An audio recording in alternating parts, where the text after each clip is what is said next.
What's a hook? What's a hook? Say it again. What's a hook? You just made What's one. a hook? Yeah. There you go. Right. It's funny though because I think and when we say back in the day, we're talking about the mid 80s to early 90s is when you and I were first like really seriously chugging along musically together. Right. Back in our day, like the hook was we just always felt it was just the chorus. It was the melody line of the chorus was the hook. Period. Or at least that's how I looked at it. Another point that I think we need to address as well is as soon as you say something positive about the word hook, a lot of people tune out because artists don't need hooks. We're expressing ourselves. But that I think the hook is the most important part of consumable music. And consumable being the big word in that sentence. Absolutely. 100%. That's where art separates from commerce, is right there at the consumer level. Exactly.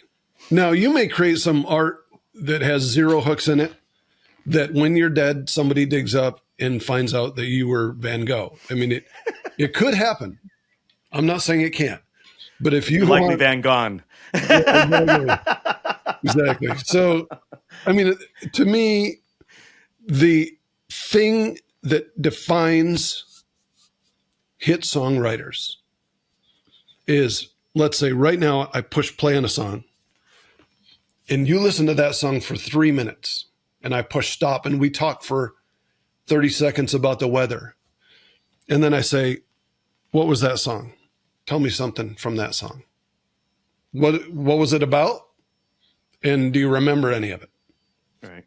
And if you're not quite sure what it was about and you don't remember any of it, you miss the mark, man. And what makes you know what it's about and remember it? The hooks. Right. I worked with Sylvia Massey about a decade ago, and she's a brilliant producer.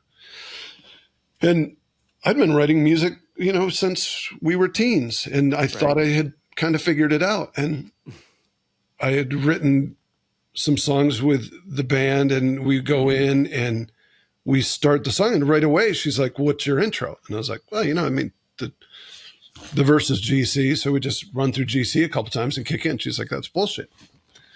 You can't, or she didn't say it that way. She's like, boring, basically.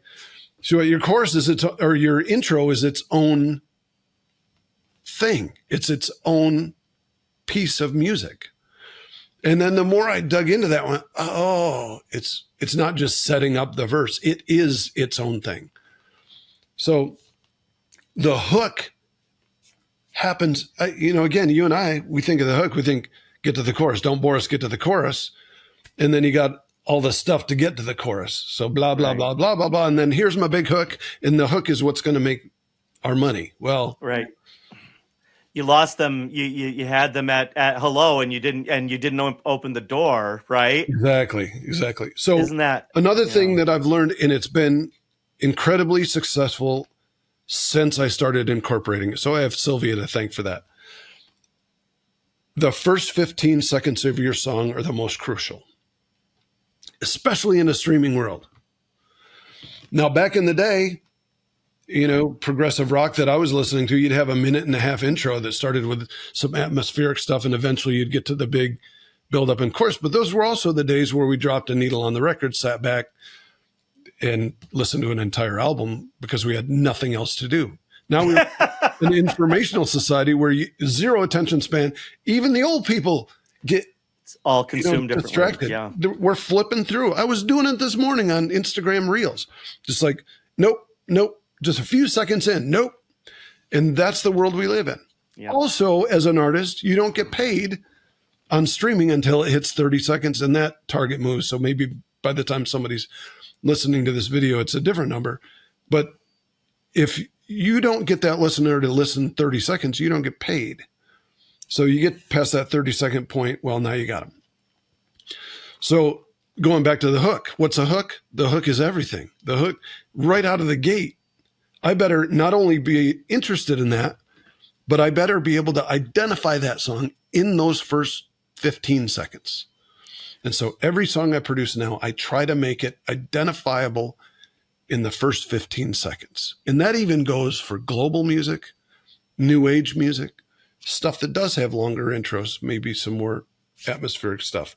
But when you hear those first few seconds, you should be able to know what's up. And what makes that happen? A hook.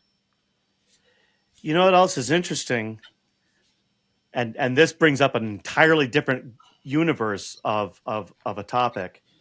That's not something you do on paper. That's something you do in a studio. And so is this songwriting?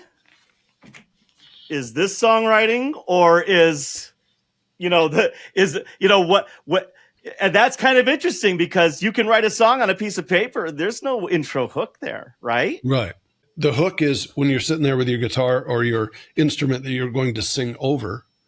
Even in folk music, where it is just a couple of chords, James Taylor, within 15 seconds, you know the song. You know what he's doing. There's some melody in there. There's something that repeats. There's something you hear that jumps out at you and identifies the song. Because even the guitar part is a hook.